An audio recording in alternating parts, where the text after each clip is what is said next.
আরে শ্যামলদা, এই ভরা দুপুরে কোথা থেকে আসছো?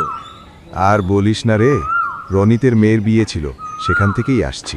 ও, পাশের গ্রামের সেই বড় কারবাড়ির মেয়ে। শেষ পর্যন্ত বিয়েটা হলো নাকি? হলো রে, আজকাল একে বলে লাভ ম্যারেজ। কিন্তু শোনা যায় আগে নাকি সে এক ছেলের সঙ্গে পালিয়েছিল।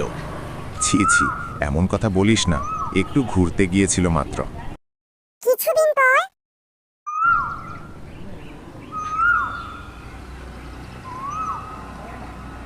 শ্যামলদা, শুনেছ সুশীলের মেয়ে এক ছেলের সঙ্গে পালিয়ে বিয়ে করেছে।